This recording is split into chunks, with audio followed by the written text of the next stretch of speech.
What's up YouTube, I'm just another guy and welcome back to Gibraltar United. So here we are, Champions League first qualifying phase. We have got a team from Andorra. It is Sant Juila, I think it is. I don't think it's two L's, it's Juila. I believe the way is probably the easiest team we could have possibly have gotten. Now, the reason I say that is because if we're going to the first qualifying phase, I think we're going to have to go on schedule here to click on that. If you want to slow up, there you go. If you go on first qualifying phase, what this Champions League campaign, instead of having three different pots or whatever, they had two. But the first one was called Pot 1, the second one was called Pot 3. There were 4 teams in each pot. So for me, I had Sant Julia or Giulia, yeah, whatever. I'm going to say Julia. We had them, we had TNS, and we had Dundalk. So we had 4 teams who, you know, could. Well, we had 3 teams that could all present threats. They're all semi-pro teams, apart from TNS, who are in fact a professional team. So I knew who I wanted to get. I always wanted to get the team from Andorra. They were going to be the easiest guys. The Welsh team, of course, being professional, you know, presented their own problem. Dundalk winning the Irish Premier Division, which is a half-decent League 2 win, I knew would also be a tough team, despite the fact they're only semi-pro. So I knew I wanted the team from Andorra, and I'm chuffed that we managed to get them. Okay, the first leg is away from home, but I'd take that any day of the week. As long as we got them, I was always going to be happy. But something as well I didn't look at last year, but I had a few years before, was City won the Champions League last year, managing to get it off of Germany and Spain's reign with the championships, winning it for the first time since Chelsea won it. 6 years separating that. But that's the Champions League. We know who we've got in the first qualifying phase. I'll speak a little bit who we've got in the second, or potentially could be getting in the second qualifying phase.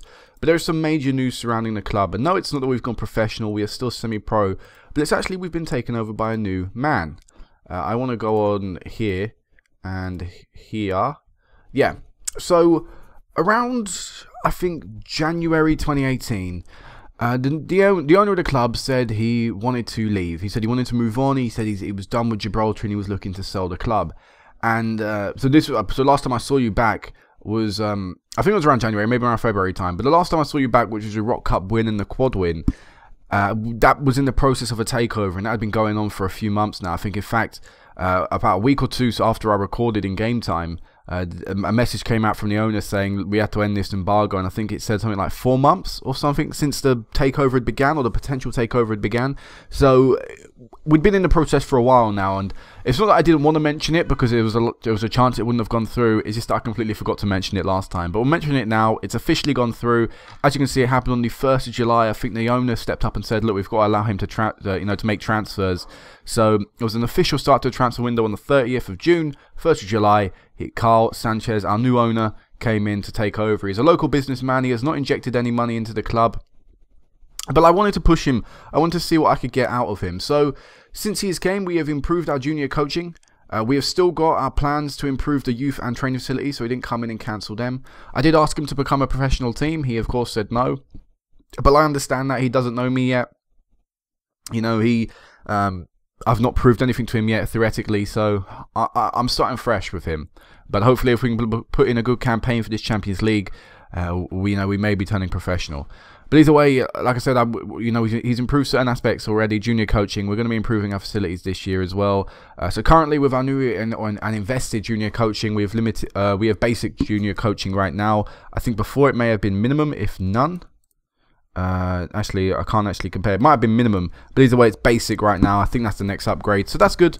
You know, we have improved that at least. I don't think it took too much out of the bank either. I didn't actually check. Elsewhere, we got a new sponsorship deal. We have now improved our main kit sponsor. No, sorry, not our main kit sponsor. Our additional kit sponsor. Last year it was 3.45k. Now it's 4.86k.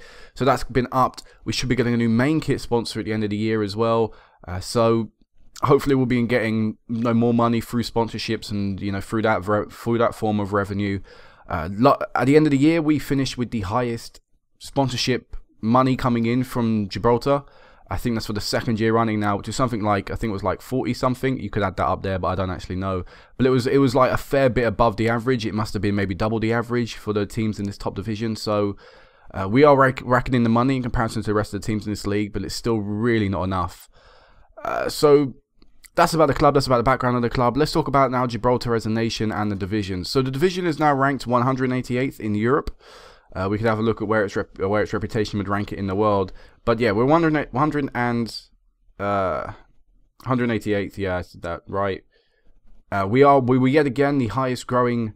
It's not in order. Why is it never in order? There you go. 188th. So we were yet again the highest growing top flight division in Europe. We moved up 30 places from where we were last year. As you can see, the English regional divisions are now just above us. We've got like things like the Swedish third division. I think that's the Spanish second division, the San Marino top division, or the Samarinese or whatever. There's actually the Airtricity first division as well. So that is that's the second division of Ireland, isn't it?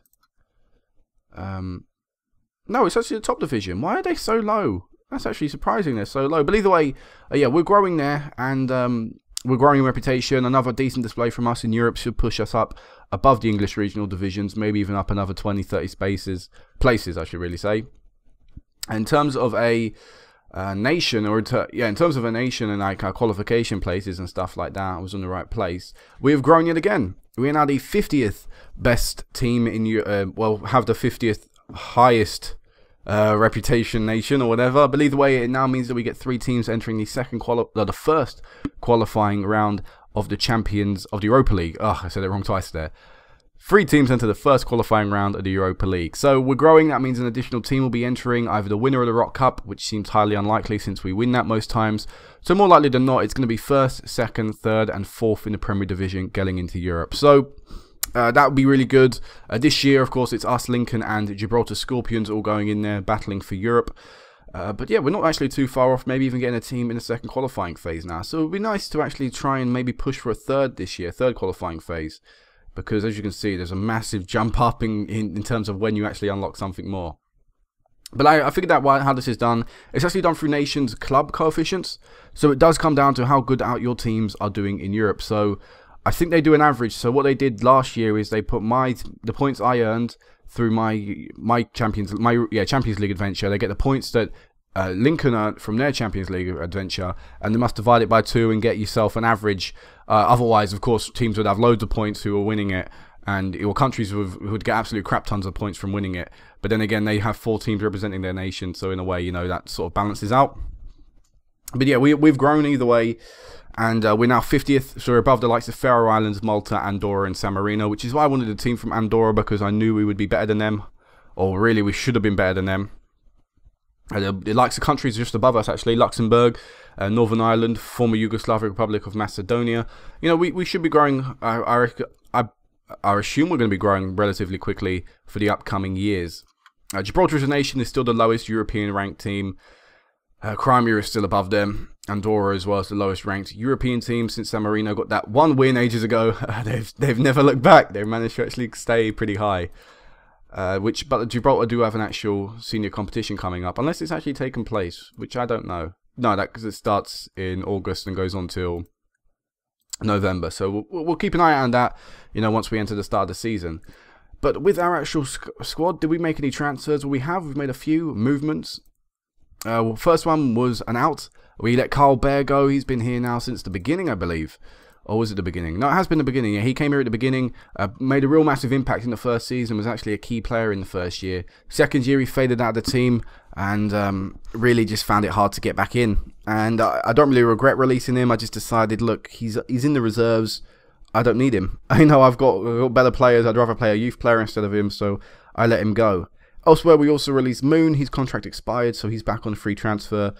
He just wasn't happy with the amount of games he was being played. In the end, once he spoke out to me and said he wasn't particularly happy with the games he was being, you know, how many games he was playing, I just decided I wasn't going to try and please him. I decided I was just going to, you know, sit him on the bench and he can deal with it. You know, if he really wanted to, he could.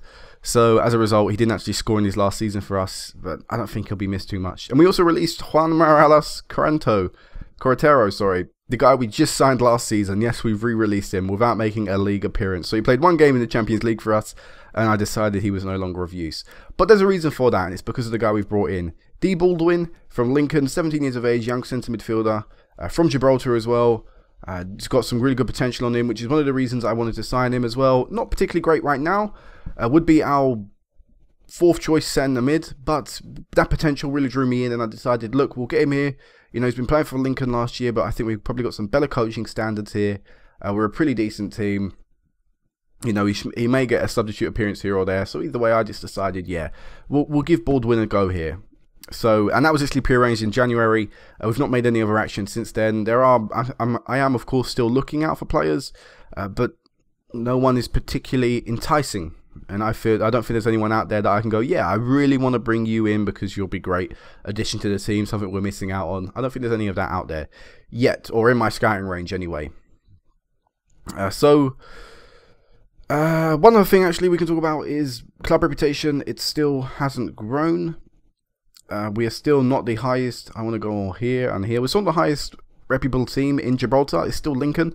I think after we win the league one more time, surely we should go above them, because you don't dominate a league for 4 years and not be considered the top team in that division. That's just me though, I may be crazy. Financially, we are the richest club in Gibraltar now, valued at £1.5 million, which is, I'm really surprised we actually got taken over. I don't know what the official fee was flying around for how much the takeover was. I didn't see it. But yeah, we are really worth quite a lot in Gibraltar's domestic division. But anyway, let's go into this game. Let's start thinking about this game now. So we're going to be playing our typical actually no, this is the 4-4-2 Europe.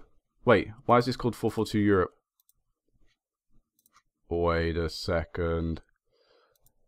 I want to go on player instructions, quickly see something.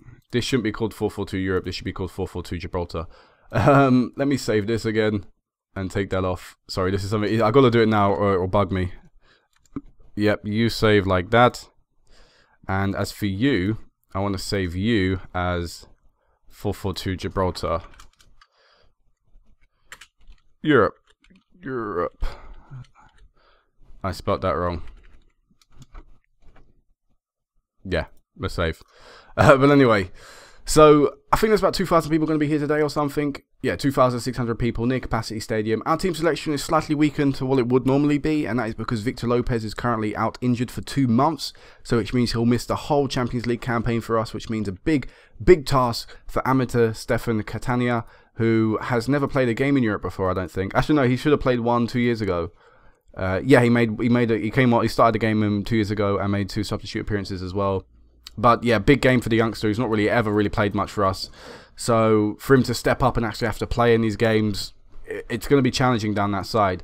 But otherwise, it would be a typical standard team that you'd expect us to be fielding, especially after how we ended last year. Let's sort out the bench. I have not done that yet, so you should not be there. Also as well, Baldwin is another youngster, Jack Baldwin, a right back. He's just come in as our backup right back, whilst Lopez is injured. That's why he's currently on the team. He's not going to be replacing anyone. It's not like he's replacing Catania. He's just there because I just needed to make sure I had a third choice right back in case anything does happen to Catania for whatever reason, which hopefully, it won't. Otherwise, that would be tragic.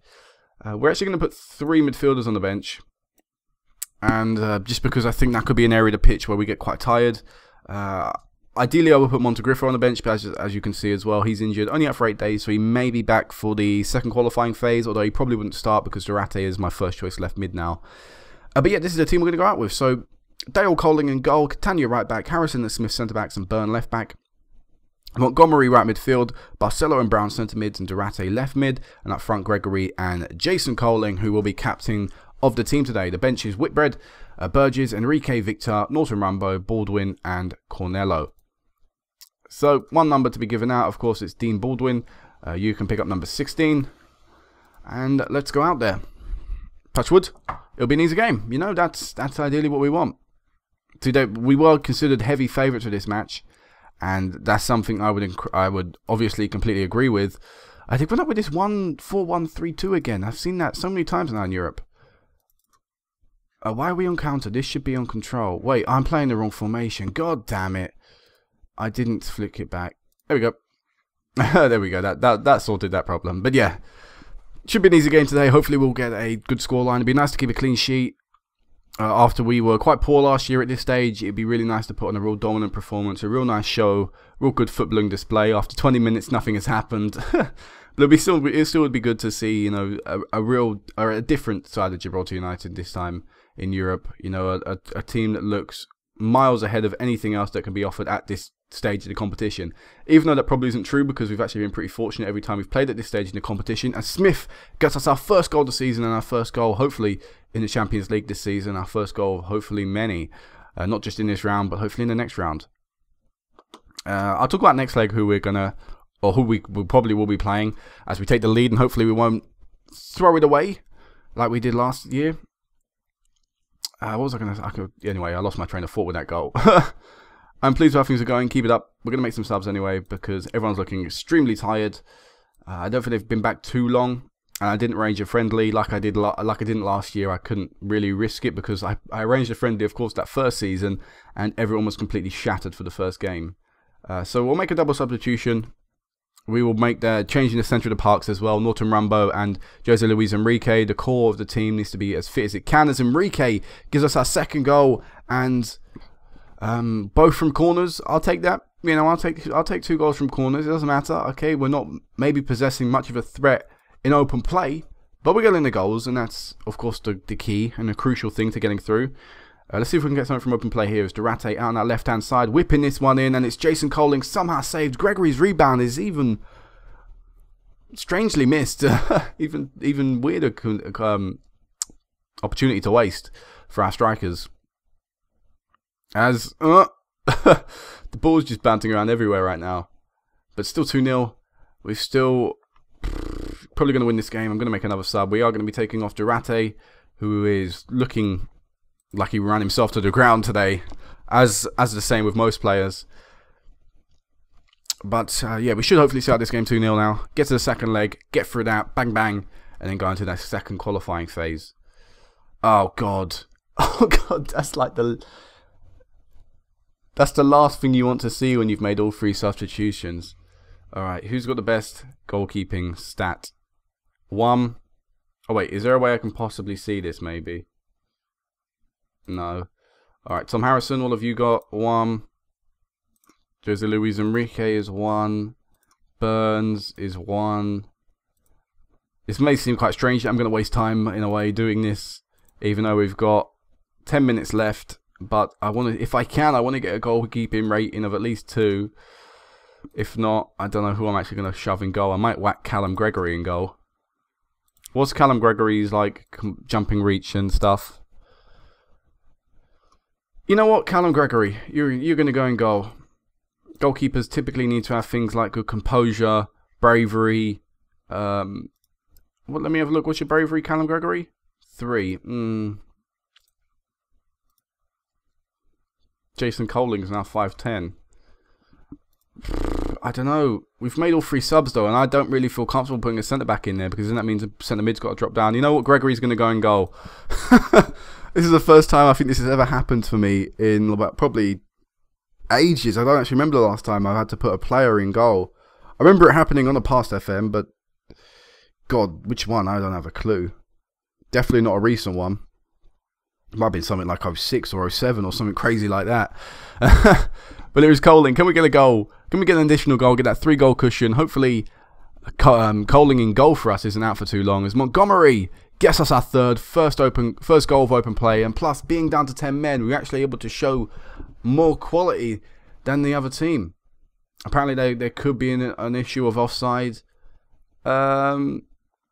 You could argue maybe that was offside. You know what? Give them the benefit of the doubt there. But either way, you know, maybe a little bit fortunate that wasn't ruled out. But still nice to get that goal from open play with a man down, with a striker in goal. We've managed to limit them to 0 shots on target in this game as well, which of course would have helped Gregory for the last 10 minutes. But yeah, just about getting the win there. Just want to see how long Coling is out for before I cull it, and we'll head back to the second game. How long is he out for? As you can see as well, actually, I'm doing a coaching course, getting my Continental C license. It'll be interesting to see. I think, how long is it? 4 months. It'll be good to see what my training styles will be after that. And actually, by the looks of it, Coling, I will send the assistant there, Coling won't actually be out injured for this game. Good. That is really good. Actually, Brown's tired. We might just drop him, put Norton Rambo on, and we'll probably start with Victor. But either way, I'll meet you guys back for the second leg. Okay guys, so again, a near capacity stadium for us in this stage of the competition. 1,932 out of the 2,000 people rocking up. 3-0 advantage from the first leg. People are looking quite tired. We'll probably do what we did last game. Matthew Smith probably go off for Enrique. Burgess probably come off for Catania as well. And based upon fitness as well, Montgomery would probably come off for Durate, who is on the bench. Actually, no, we won't even put Durate on the bench. We will put... You know what, actually, we'll start Montegrifo. We'll put Victor out on the right, and we'll do this for the game. So there are a few changes going into this match. A few additional ones that you just saw a second ago. But yeah, this is going to be the starting lineup. You can see it there. It's pretty much the same.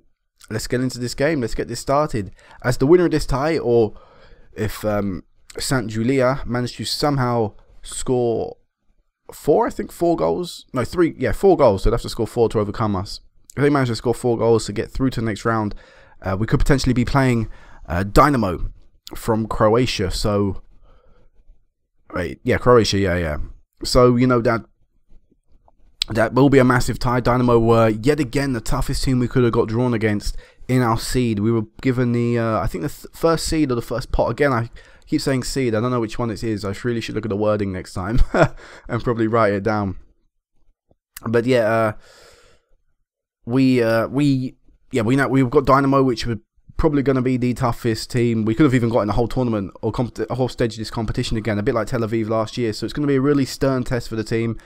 If we manage to get through these 90 minutes relatively unscathed. But it'll be good to test the tactic out yet again. The tactic that did so well away from home last year, as Jason Coling with the goal. Victor with an assist. Victor, I do like Victor. Surprisingly, despite the fact he never really plays for me because Montgomery is such a good, consistent player. Whenever Victor plays, I notice that he's definitely, you know, he contributes quite a bit to the team, which is really good. You know, he was as well, I think, at one stage, the starting right mid for Gibraltar, maybe. I know he made about 20 appearances for my under-21 team because I think he was always second fiddle, actually, right mid to someone. But occasionally he's been called up to that squad. But yeah, whenever he plays, he makes an impact, which is what you ideally need from someone who's on the bench most of the time, or you know, in and around the first team squad, but not actually featuring in it. As Jason Coling with a chance to get a double here. But that game against Dynamo, I played Dynamo on maybe 2 or 3 occasions with Aberystwyth, and they were a tough team if I can remember. Then again, I think I played them at one point, like once the squad had become good enough, and I think we beat them quite comfortably. So I do sort of see them as the benchmark. If you can beat them, you should go into the next round fearing pretty much no one, because you know you can beat a reasonably sized team in comparison to the rest of the teams in Europe, but you can beat a team that are quite a lot larger than you, a lot better than you at the second qualifying phase. So Gregory makes it 2-0. We're definitely through to the next round now. If there was ever any doubt in anyone's mind that we could have somehow lost this game by 4 goals, there's no way we're going to lose it by 5. So, you know what, I'm pleased. Keep it going, lads. Probably should have made a substitution. Let's get rid of these question marks. I probably should have made a substitution. We'll do it now. Catania will come off. Burgess. Smith off. Enrique, I think. And we'll keep it the same for now. We'll keep it going. We'll keep it chugging along. But I think, if anything, we might actually give a debut to Baldwin. Enrique's picked up a knock. It's fine. He's fine. He can play out the rest of the 90 minutes with a knock. Gregory with a pretty good header as well there. Wow. 3-0. Matching what we did in the first leg. And you know what? Playing a lot better as well. Actually looking a lot more threatening with the ball at our feet, which we didn't really do that in the first leg. Well, quite a weird, that's quite a good heading jump there. I like the new, there's still good glimpses of the match engine, but then there are a few bugs and stuff like that, which in the end ruled them out. I would like to make a sub right now, but with Enrique's bloody knock, I'm not sure if we can afford to take him off, because otherwise we could see ourselves playing the rest of the game with 10 men like we did in the last one, and that just tires the players out even more. Either way, Montegrifo could be making a rare appearance here. I don't know. It depends how the season plays out. But he's running down the left-hand side pretty well. And Gregory manages to get his hat-trick, I think. As long as he's not offside. He isn't. Gregory gets his hat-trick. And probably hopefully that is the first hat-trick in the Champions League this season. I'm just trying to think. We did score a hat-trick, didn't we? Did our centre-back score a hat-trick? I think he's the first Gibraltarian player to ever score a hat-trick in the Champions League. You know, a bit of history right there by Gregory. As Coling makes it 5. And 4 click opportunities, 5 goals. Couldn't really ask for much more. That was the sort of back pass that let me down last year when we played against Tel Aviv. Hopefully we won't have that happen to us again this time round. Burn picks up a knock. God damn it, so many knocks being picked up. We are going to make that sub. We're going to bring Baldwin on. We're going to give him his debut in the Champions League. You know, can't get a much bigger debut for any player. Unless, of course, you're Ryan Bertrand who gets his Champions League debut in the Champions League final. But not everyone is Ryan Bertrand. Anyway, I think we can get a 6 here. Get again Montegriffo down that left-hand side. Clearly they have a weakness down there as Jason Colin gets the hat-trick. And we've got our first ever player scoring a hat-trick from Gibraltar. And then we've got the second ever player from Gibraltar scoring a hat-trick in the Champions League. And it's probably the first time we've ever seen 2 hat-tricks in the game, actually, since I've started playing FM15 from 2 different players. So, really good attacking display here, and our strikers are scoring goals, and that's, oh god, as long as we don't concede, good, I didn't want to concede. You know what, that's really encouraging, because we're going to go into a game in the next 2 matches against, well, we're not really going to get many chances against a team that are going to be really strong defensively, and my strikers will need to take their chances like they have today. And, you know, if I get frustrated in the next video from me not taking my chances, you'll understand why, because I've seen it today, they're capable of doing it. It's just about, you know, it should be quite easy to transfer it between different pressure situations if you're a good enough player. Which, I think Coling is a big game player. Or, you know, he relishes the high games. So, hopefully we can see that from him. As we'll be playing a massive game in this next round of the competition. So, 6-0 on the day, 9-0 on aggregate. Our biggest ever margin of victory in the Champions League on aggregate. So, it's been a real good round as well. And it's not like we've played an amateur team. We've actually played a semi-professional team to do this as well, which is really good. A lot better performance as well than we did last year. So overall, you know, I can't really complain for this round. I cannot complain in any way. Players are very tired. That's what I can complain about. But they've got a week of rest. I've actually got something called Park the Bus. What is that achievement? Let me just quickly. I don't know if this will crash the recording, actually. I won't do that. But I've got something called Park the Bus as an achievement. It must be about keeping clean sheets for a set amount of games. Let me have a look at my fixtures. 5 games, clean sheets? Must be. That's all I can think of. But yeah, we've won the Champions League first qualifying phase. Baldwin makes his debut. Elsewhere, you know, we've got the press conference. Won't do that. But there we go. We've got Dynamo, who are from Croatia. I was right in saying that. Will be a very tough game. They've got all their players in there. I can't actually see many of... Oh, God. I can't see many of their stats. And bang, this guy with all these amazing stats. Obviously, they're not all going to be at the bottom of their levels. They might even be near the top. Oh, 35-year-old Irishman is that? Oh, that's not Ivory. That's not Irish. I was going to say, I just had a glimpse. Because I'm looking at the stats. Oh, God, who's that? That guy looked really good. Wow, we're going to be coming up against really good opposition here today. In fact, if I looked at their history in the Champions League, they've probably reached the group stages at one point. Look at that. Group stages last year. They lost every game in the group stages, but still to reach the group stages is an immense achievement. Year before that, Europa League group stages. Year before that, Europa League group stages. Year before that, Europa League group stages. God, we're playing a team that possess a lot of quality. And we're going to have to do everything in our power to overcome that. But with our first choice right back out injured, with our squad currently looking really unfit. In fact, I should probably rest you guys. Everyone in the squad. Let me rest you for a day.